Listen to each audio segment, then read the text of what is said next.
So great to see so many faces in the summer. So nice. This meeting, oh wait, sorry, got to be official here. This meeting is now reconvened to open session. The board would like to remind the public that this meeting is being audio and video recorded. It is also available via live stream for the public through the links found on the front page of the RUSD website. Trustee Counter, will you please report out action taken in closed session? Yes. In the closed session, the board voted to approve the appointment of Olivia Kahn to the position of principal of Parker Whitney Elementary School. The vote was unanimous. In closed session, the board voted to approve the appointment of Patrick P.J. Daly to the position of assistant principal of Rocklin High School. The vote was unanimous. And finally, in closed session, the board voted to approve appointment of Greg Snyder to the position of Director, Personnel Services. The vote was unanimous. Great, thank you. Ladies and gentlemen, please stand for the Pledge of Allegiance.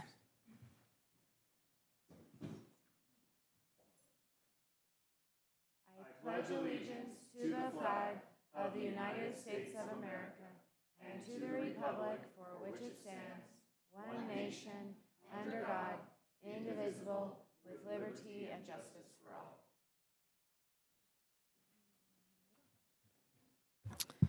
Thank you. Okay, we will now move to item 6.1, comments from the board and Superintendent Stock. Trustees, do you have any board comments that you would like to share tonight? No? I do have one, if I can steal my frame. So,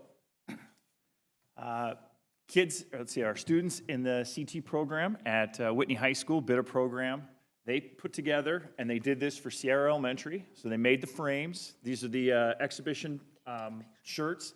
They put a whole package together. Mr. Hunter and the team are going to install these at in Sierra Elementary, which is nice on there. So what is really great is for anybody, any schools, I'm going to encourage Mr. Curry over at Antelope Creek and some others, as you guys have shirts or any kind of memorabilia, or our team over at Springview, if you guys have anything you want, the kids over at Whitney High School make frames. It's all put together, all set up. They'll frame them for you. It's a nominal cost, but it's a great program. They do this for them, and I just think it's a great thing to showcase that.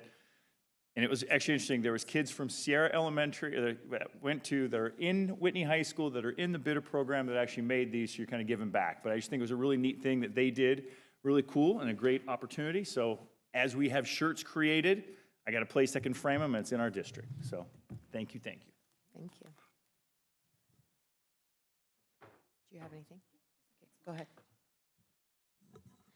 I just wanted to highlight real quick our agenda board platform change and just appreciate the team for that really seamless transition.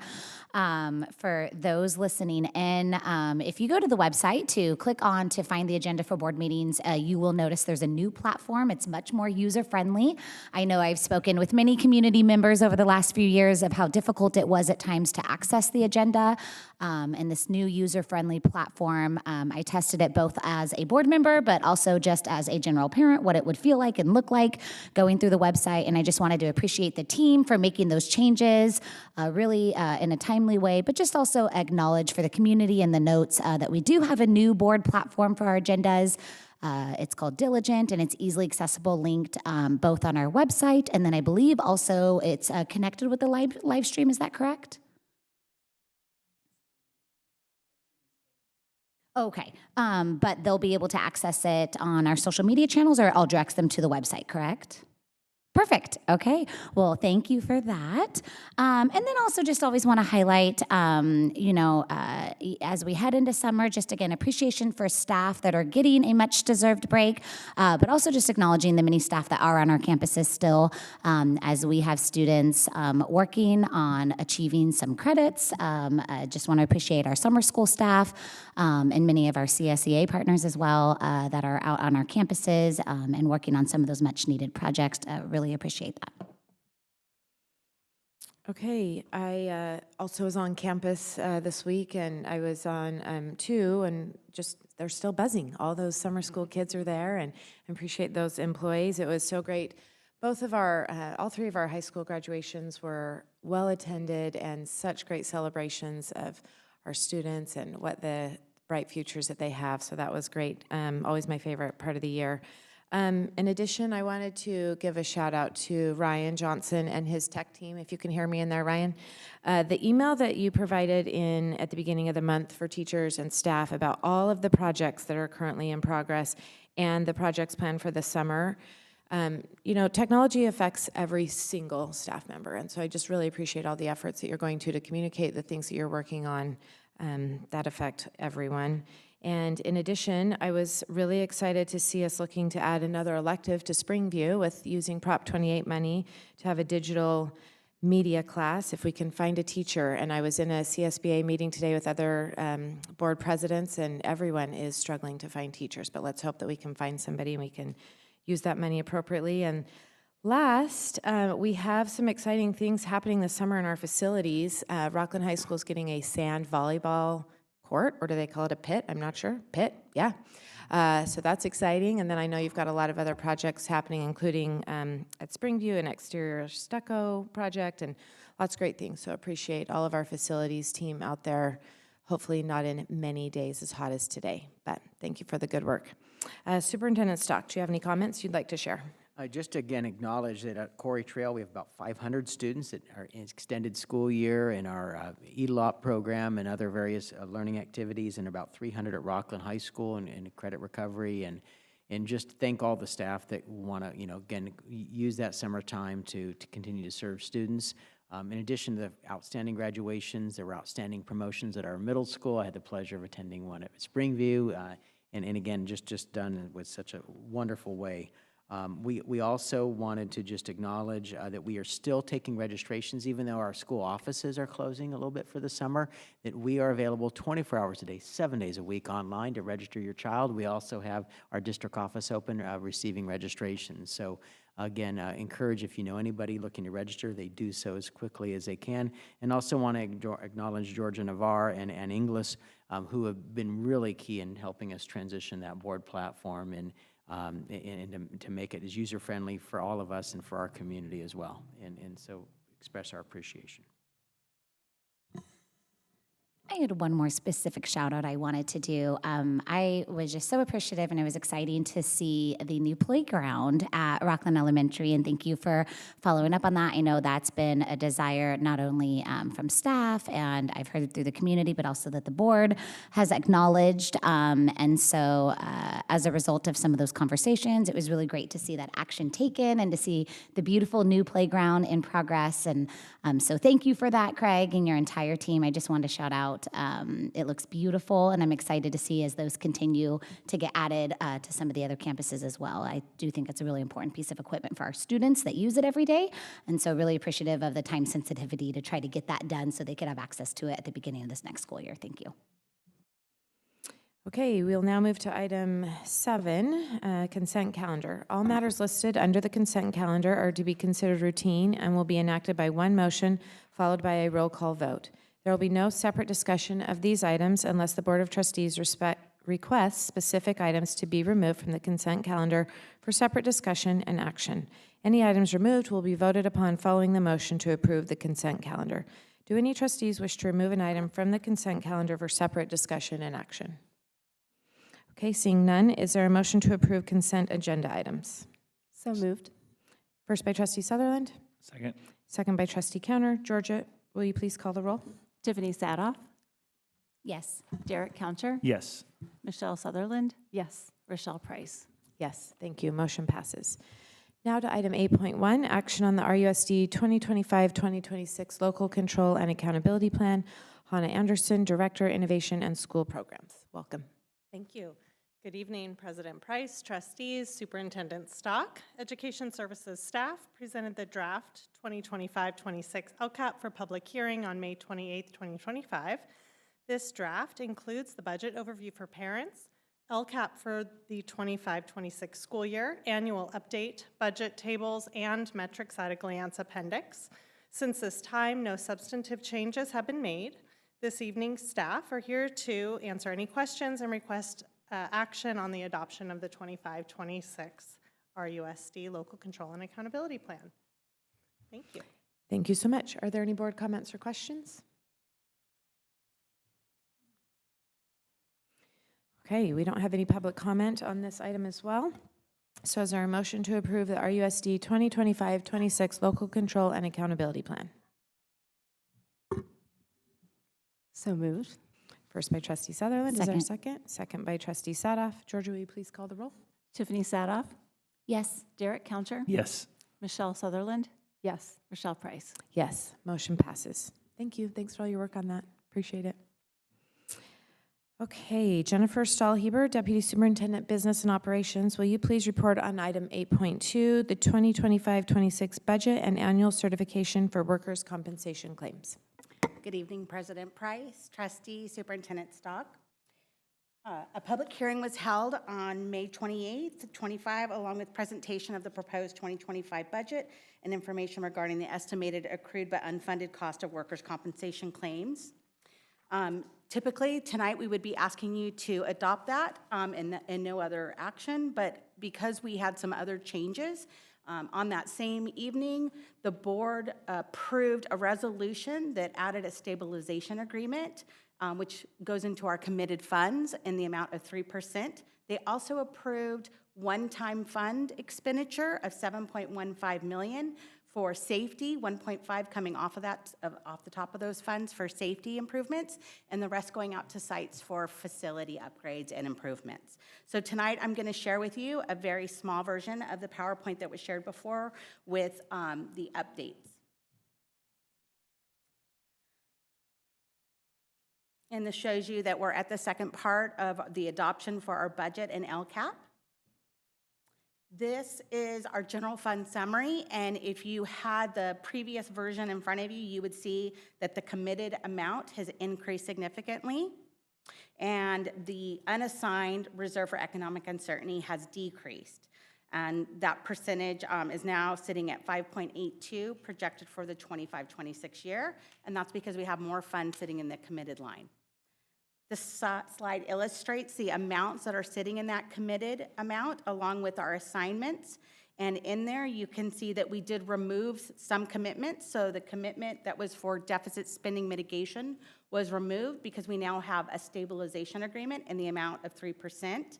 And that amount is included in here. And you can see it in the top line at the estimated actuals. That's estimated at $5.48 million. And for 25-26 adopted budget, I see an error there. It's estimated at 5.41. The bottom line under commitment includes our one-time district safety and facility projects, the 7.15. And so all of that in total is what you see on that slide that for the committed amount of $23.9 million in our budget year.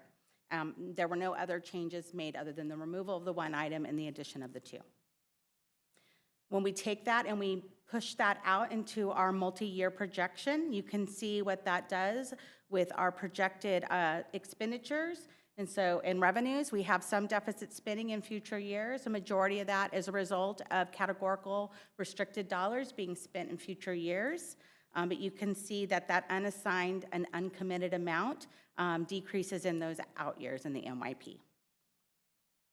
Another item, unrelated to our adopted budget, but related, historically, Rocklin Unified has always presented a budget book at this time of year. And that budget book takes a deep dive into our budget, and it's more at the site level.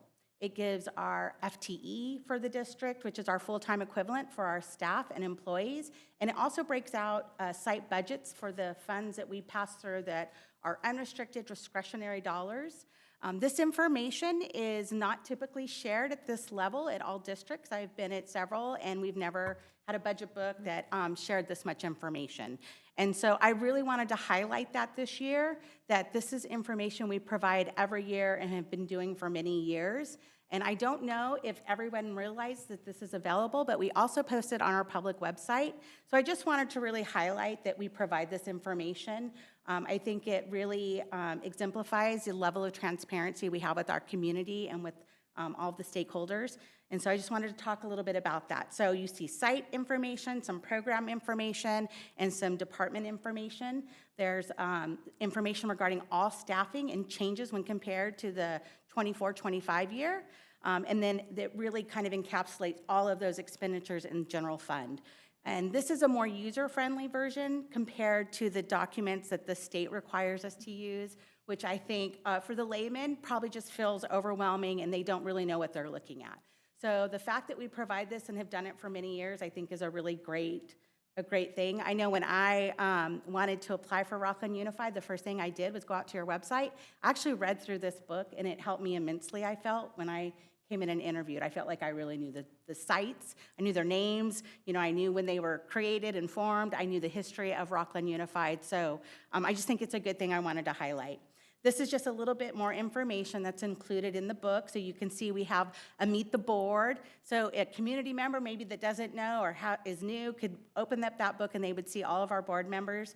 They would see our missions, our objectives, our LCAP goals. We have a message from our board president each year that's included in that. Our organizational chart for leadership. And then we also have a message from our superintendent. So there's a lot of really good information. And so when you get inquiries from the public and maybe you don't know that answer, might be a really good place to go and get that information. There's some high level, which is kind of shared in my slides, but there's also at that site level, which is where I think community members really care. They want that information, what's happening at my child's site. So it's a really awesome book. I love that we do it. I have kind of made some changes to modernize it a little because it's something we've been sharing for many years. I also included a document that I've shared with board members in the past. It's called CASBO, the bottom line, but it's produced by a professional organization for CBOs, for California school districts, and it really puts into layman terms how schools are funded in the state of California. So I just think it's a really good informational item and wanted to highlight that we also included that.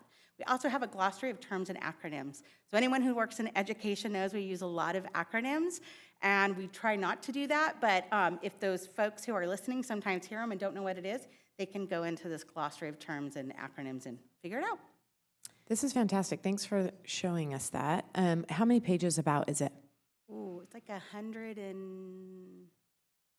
I think a little over 100. It was closer to 200 in prior years, so we really tried to kind of condense some of that information. But it's a fantastic big document. A Thank lot you. of information. Yeah, it looks like 81.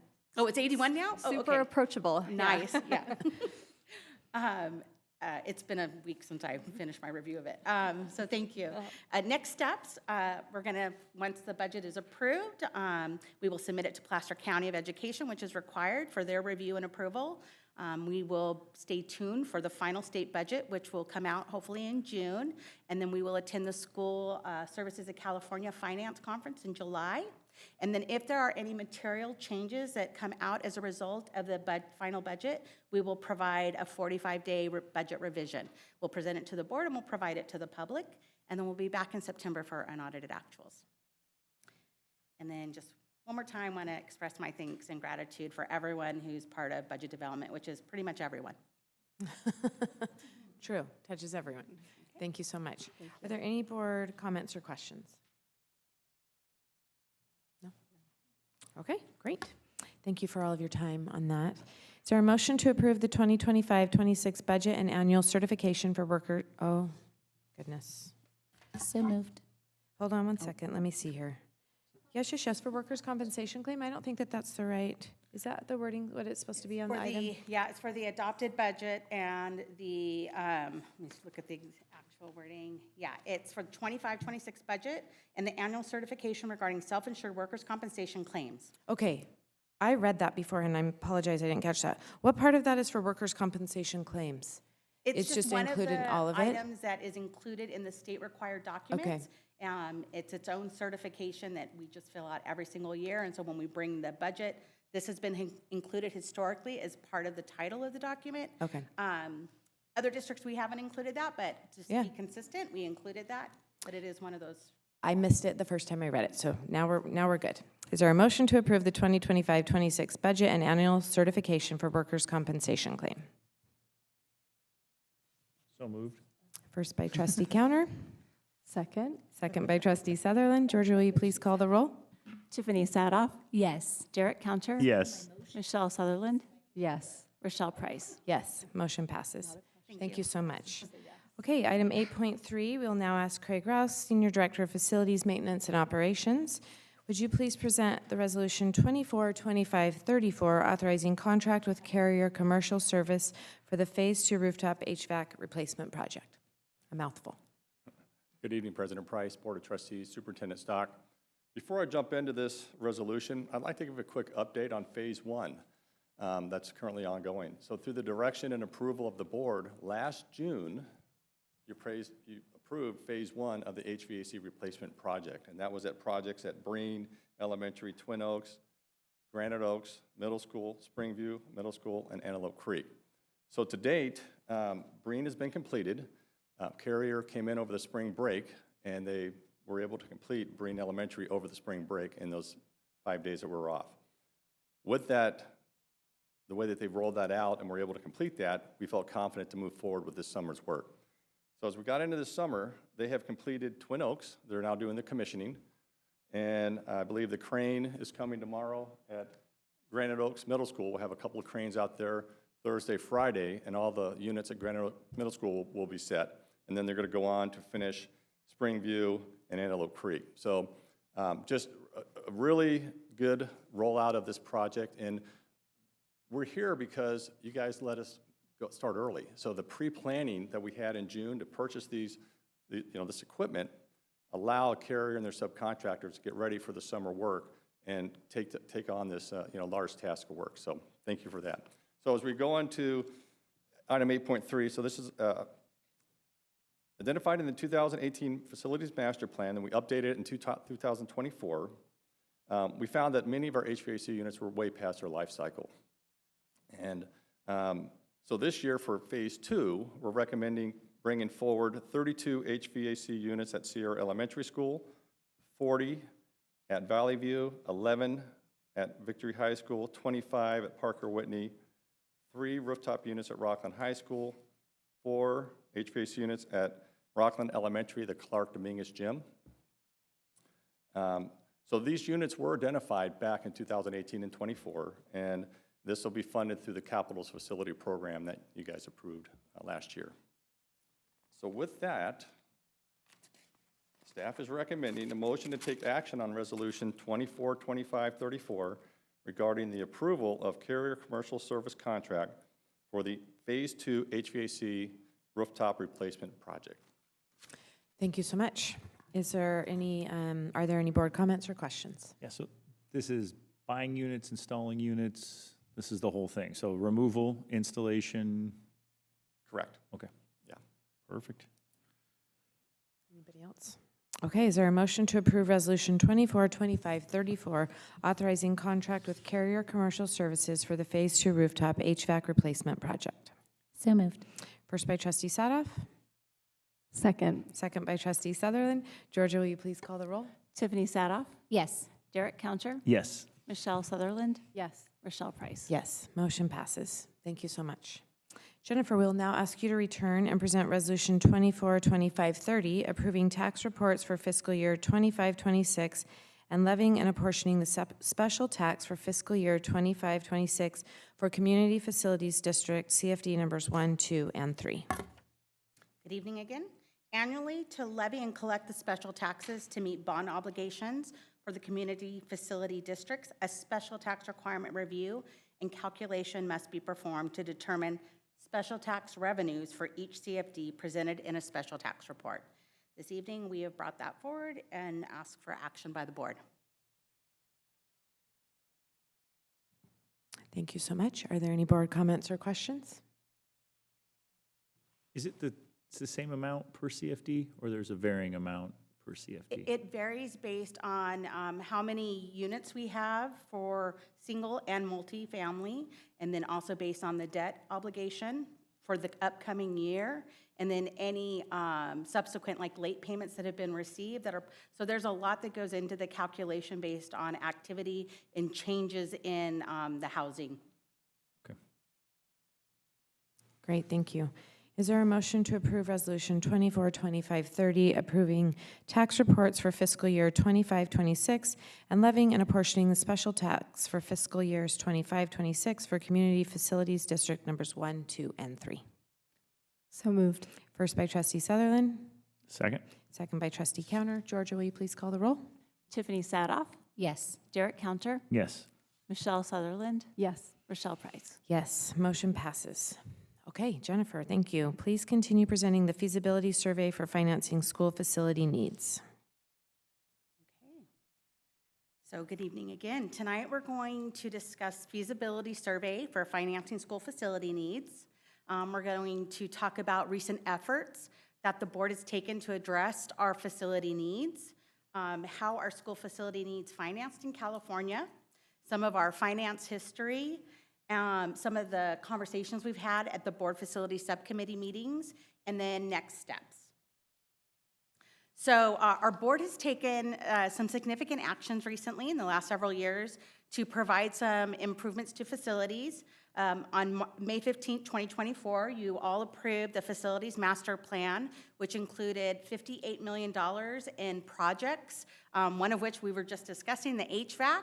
It included some portable replacements, but we know that in that facility master plan, there were needs that were identified that went beyond the $58 million that was authorized by the board for facilities.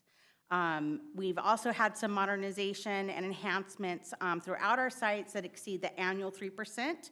And so we have a lot of needs that we'd like to address. And they go beyond the May 28, 25 board approval of 7.15. That was for safety and one-time facilities. And then that April 27, 24, $58 million capital facilities. So we've shared some of those projects with you to date, which included some HVAC replacement, LED lighting, the TK facilities due to some expansion, and then the replacement of, I believe our final number was 31 portables. And if you recall, we had a lot of discussions about what type of portables we wanted to provide, and we compared them to many options. We are using those CFD monies, which we just talked about a report that pays off that debt. But we also use developer fees. So developer fees come in when somebody pulls a permit to develop a piece of property. And then also we had some surplus property that had been sold right before I arrived here in Rocklin, that those remaining funds that we had left are being used for that $58 million. And then we had some state funding reimbursements when we did some improvements at Rucola and with the Quarry Trail project. So all of those dollars that we had available came to about $58 million. There is some funds that are earmarked for paying down COPs, which will fully satisfy in several years. But beyond that, we don't have funds coming in specifically for facilities. So we do allocate each year 3%, and that's based on total expenditures. So every year, when we take forward a budget, it's a requirement because we've received state funds in the past that we take 3% of our budget and use it for routine restricted maintenance. When you think of routine restricted maintenance, that's things like paving a parking lot, or painting a building, or updating windows, or locks, or safety items. And 3% of our budget equates to under $6 million, right? So when you think about 17 sites and their needs, and then other things that come up, you know, a roof all of a sudden is damaged because of a storm, that could be a really significant amount. So sometimes we stretch those dollars farther, but some years we can't meet all the needs we want. And so many districts face this, and the way that they address these issues is really what we want to talk about tonight. So how are school facility needs financed in California? So the state does not provide funding dedicated for facilities. They do provide us funds, you know, that we just talked about, that we allocate 3% for, but their expectation is that a local community will support their school district to provide those larger facility needs. And so it really is a school district's only option. There are other, we could take out debt and do other financing that we would take out of our general fund budget, which we know 85% of which is salaries for our staff that are in the classroom, that are meeting the needs of our students, or providing supports, or taking care of our facilities, or all of the other things that we do, feed our students. 15% would not be a lot to try and take out debt significant enough to pay off large facility needs. And so really the state's expectation is you would go to your local community and ask the voters to say yes or no to Do you want to improve the facilities? And what level are you willing to pay to do those things? And so that's what we would like to discuss moving forward with. So I wanted to share a little bit of history. In the past, we have gone to the voters, and we've been successful. You can see all the way back to 1963 when there was construction of Parker Whitney Elementary. Voters approved bonds in 1991. They also approved $41.935 million in construction for Rocklin High Phase 1. And then in 1998, we had $17 million for the construction of Granite Oaks Middle School and the expansion of Springview. Our most recent, though, GO bond was over 23 years ago in 2002, and that was for $52 million. That was for the construction of Whitney High School. And so if you recall, when we looked at our facilities master plan, I think we had in excess of $250 million in needs. And so just when you look back historically, and you look at our general budget, we just don't have the means to meet all of those needs. And so when we talk about a bond, that's really where we are going to be able to meet those needs. And so we've had some meetings as a facility subcommittee. We've met, and here's the dates, in February, April, and 2 in May, to really talk about our needs and potential funding options. And so tonight, we just wanted to come to the board to talk about next steps, because we feel like this is the opportunity to ask our community if they want to approve a bond. If they're here, they want to be part of us improving our facilities, which would include modernizing, and it could mean adding items to our districts. I know we have a large art focus. Many districts are adding performing arts centers. We know that we have facilities that have not received modernization in over 20 years. When we went through the one-time facility plan, we shared the age of our sites, and we had many that fell in the excess of 30 years category. And so part of getting a state bond is that we can also receive state matching funds.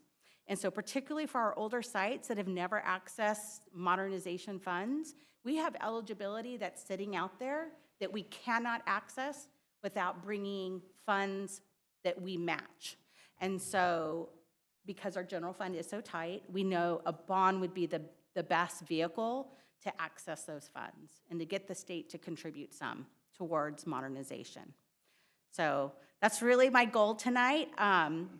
I think we have a community that cares deeply about our students and the schools, and although I think we have great schools and we do amazing things, and we really have a phenomenal facility and maintenance and operations staff and team that work really hard, I think there are things we could do above and beyond that. But we would really need to ask our community to be a partner in that. Okay, thank you so much for this report. Trustee Sadoff and I have been on this committee, and as you saw, we met four times, and really appreciate, we had some extensive conversations, and we're really able to get a lot of information that I look forward to sharing with the rest of our colleagues at some point.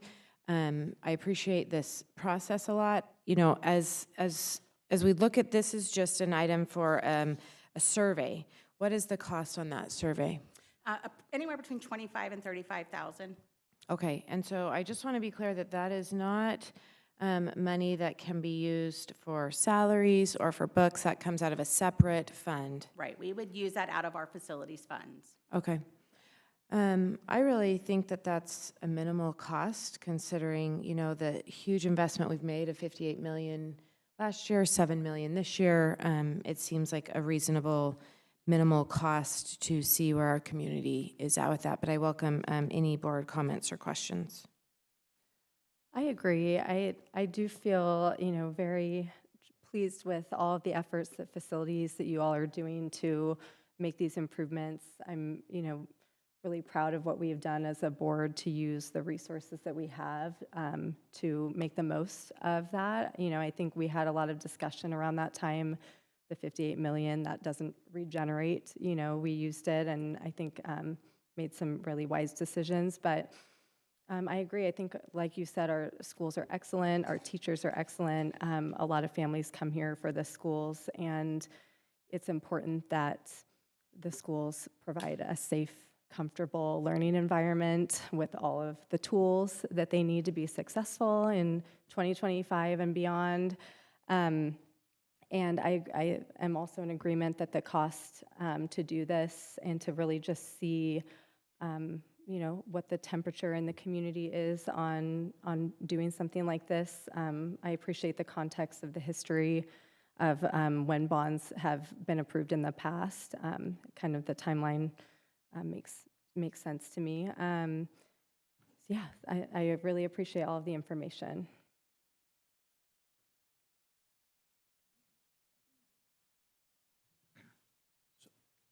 Traditionally, the 3%, that call it 5.8 million, in the recent years, that, we're close, we covered, or there's always things that if I had more, I would do more, but it becomes a priority next year type thing? Looking at Craig? Yeah. Realistically? Okay. I mean, I don't know if you've ever been in Craig's office, but he has this running list of all the things he wants to get to. Okay.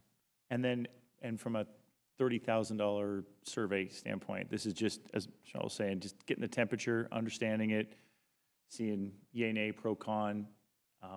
Will it estimate out kind of how much people would be, or, like, it's willing, or is it just more, and then in converse, do we have like a, because money doesn't fall out of the sky, hey, if I had another 50 million, we would do this, if I had another 100 million, we would do this, if I had another, like, do we have kind of a running budget prioritized? I'm looking at you, Craig, I know, I apologize. Superintendent Stock, I think.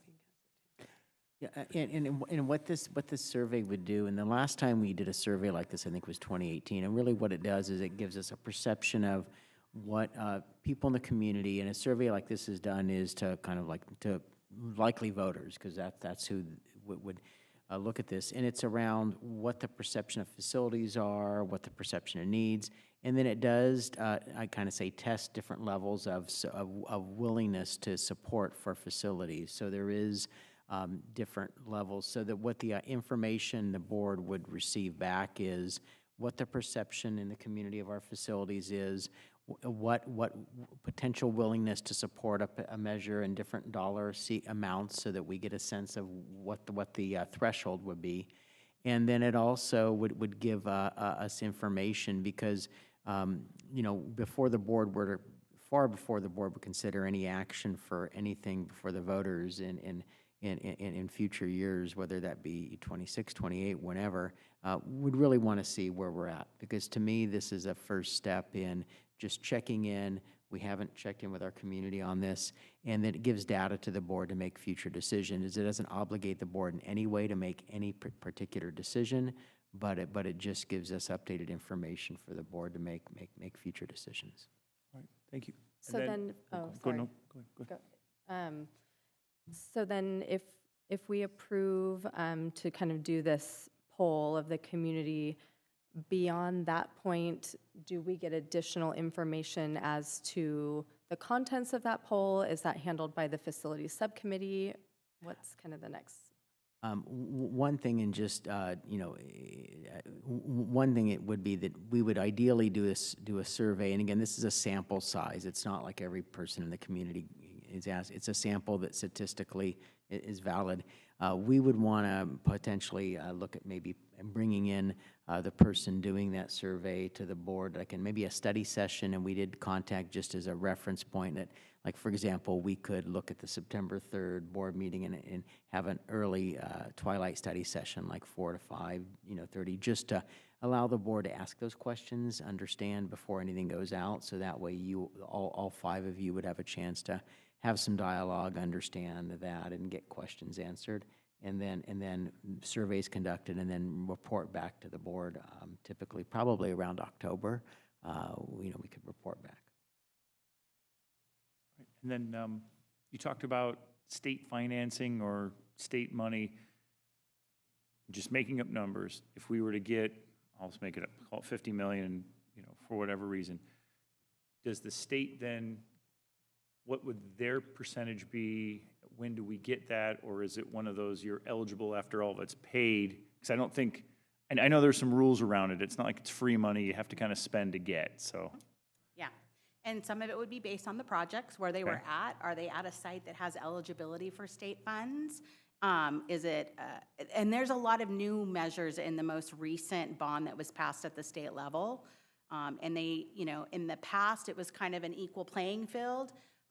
Today, they do have weights for districts that have higher needs based on their community.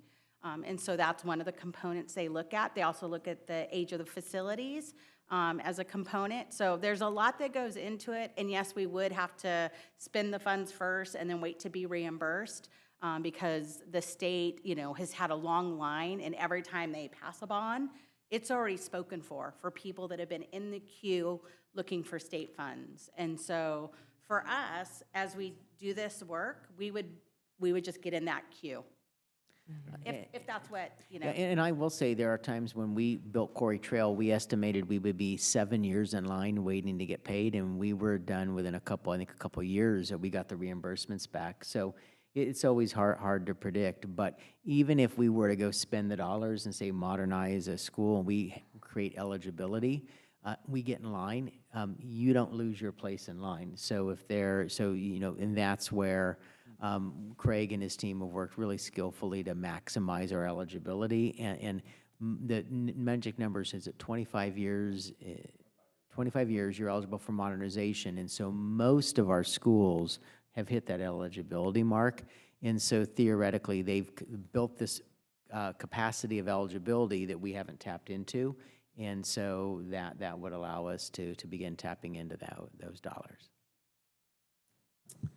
Yeah, I've enjoyed being able to be on the facilities committee because I think it's been incredibly important work, right? We identified a few years ago that we as a board really wanted to be more knowledgeable of how our facility dollars are being spent and looking at a few different areas like routine maintenance. And so I appreciate the reports that you've been bringing to us every few months so that us and the community can be aware of the many projects that we are continually already doing, right?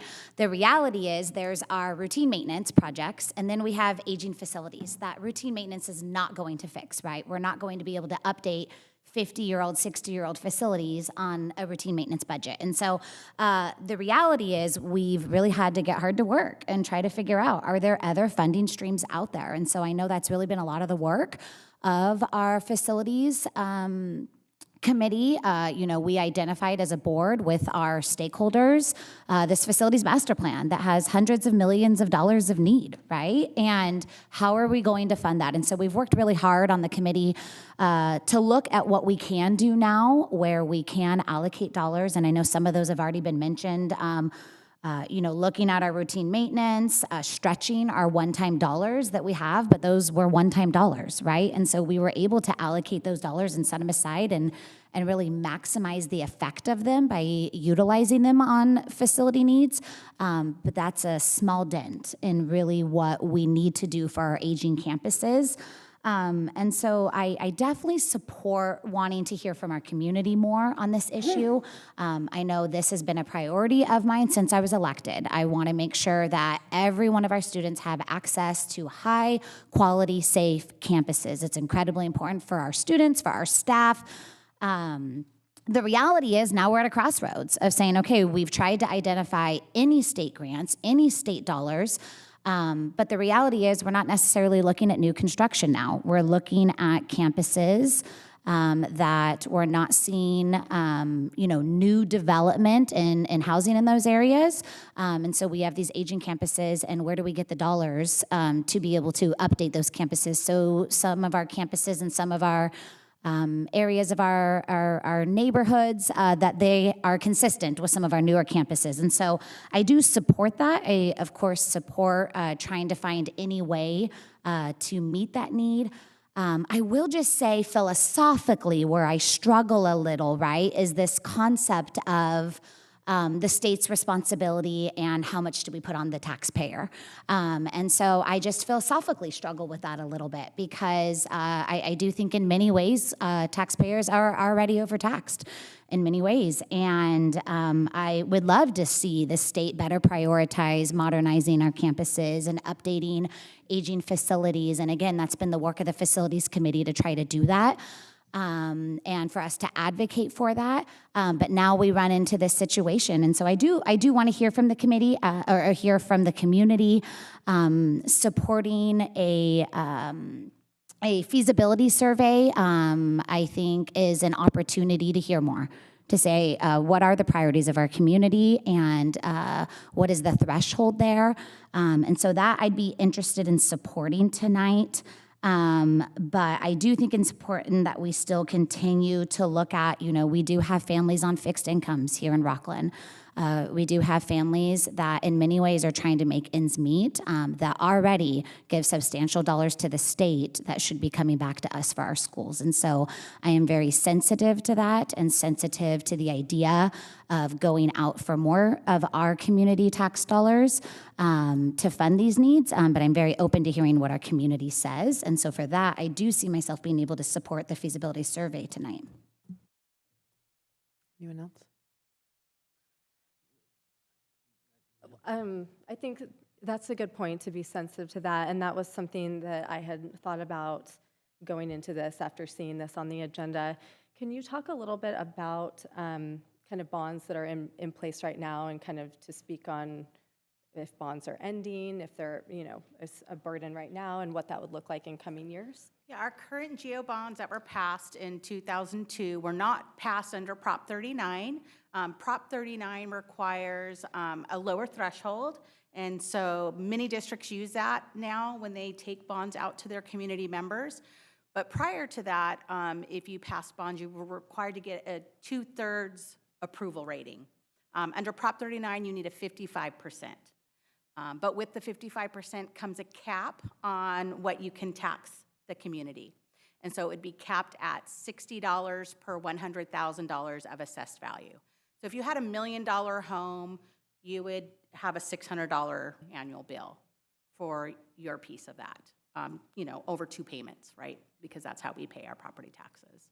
Our current ones will be expiring. There's 2 issuances, so when you take something to the voters, it's a measure.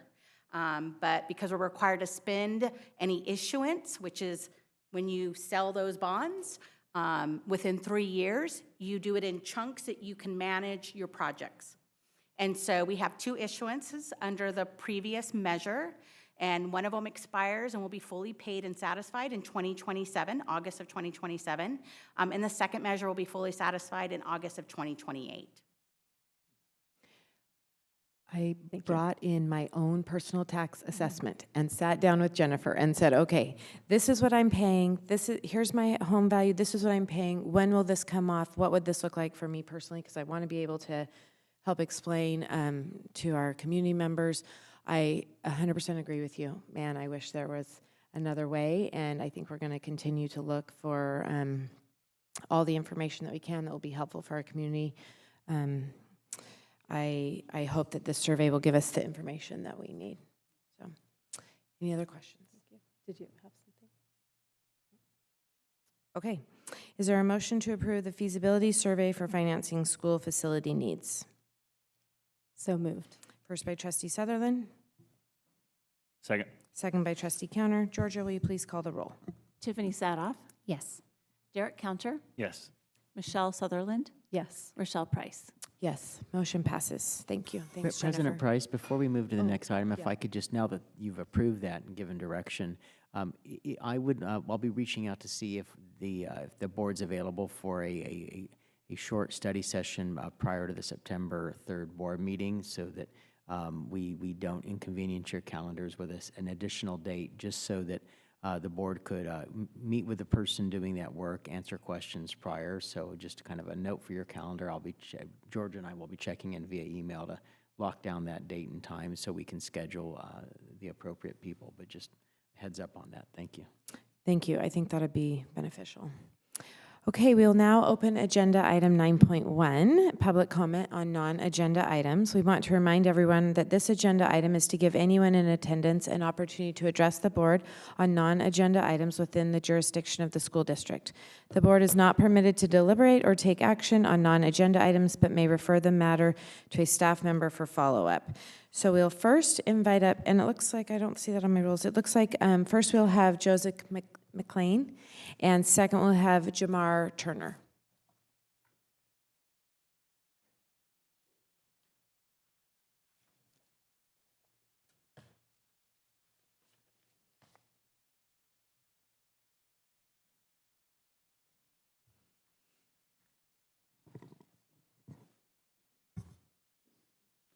Good evening, President Price, Board of Trustees, Superintendent Stock. My name is Joseph McLean. I'm an 8th grade math teacher at Springview Middle School, and I'm here tonight along with several Springview colleagues and also speaking on behalf of many other current and former colleagues from Springview to present you with a proposal. Pursuant to Board Policy 7310, we are proposing to name the gymnasium at Springview Middle School in honor of our former principal and beloved colleague, Marge Crawford.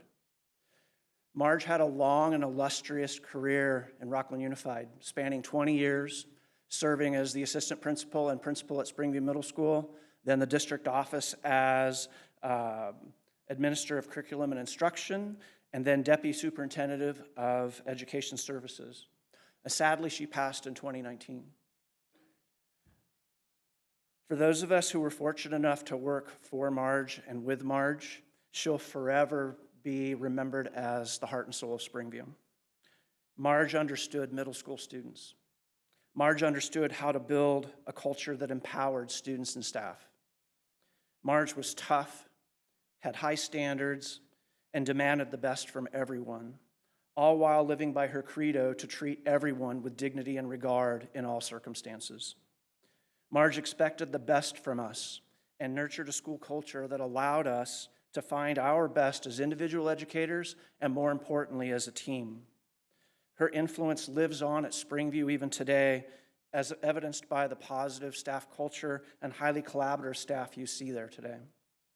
I ask that you take the time to read through the testimonial letters contained in your proposal folders, written by former and current staff members. Those letters will give you a much better idea, an understanding of what Marge meant to us, more so than I can express in a 2-minute proposal. In recognition of her outstanding service and incredible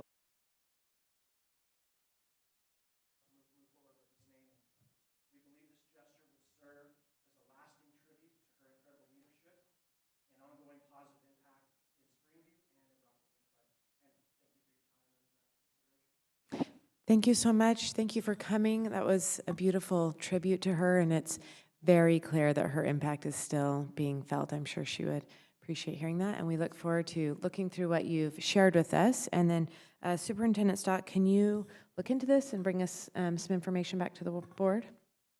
Yes, we'll look into this and provide a report back to the board regarding this matter. We'll look to do so as soon as we can in the beginning of the school year. Great. Thank you so much. Go over there. Thank you. Next, we have Jamar Turner.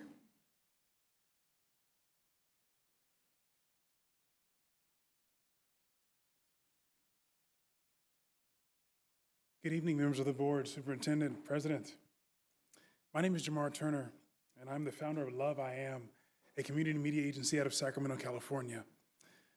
I'm here to share with you who we are and how our mission and services might support your vision here at Rocklin Unified School District. A little about me. I'm from Sacramento. I'm a Sacramento State graduate who always had a passion for media. When I graduated, I soon learned that there weren't many opportunities for me to work in media. So I made the choice to learn and to serve so one day I can start my own company. But this company not be of the norm, but one that would serve nonprofits and businesses to help to tell their stories to the community in which they serve, which you guys do a great job at, obviously. I want to tell you about how we can support Rocklin School District in your mission. Well, first, professional photography. I had the joy of looking at your graduation photos as well as other photos from your district, and I think that we can provide a more enhanced look to what you're already doing. I also saw some photos of your leadership as well, and I believe that this type of leadership deserves the right photo to go with it. Secondly, I believe that here at Love I Am, we can provide a more consistent social media campaign, especially via Facebook. There's large gaps in dates between the posting of the work that you guys are doing, and I believe that we can create a consistent media campaign to best showcase your work. Other than that, I'll be happy to provide further detail on a later date, or even collaborate on a trial projects to see if we align with your vision. I'll also leave behind a document sharing a little more about who we are and ways we can serve you. Thank you so much for your time. Thank you so much.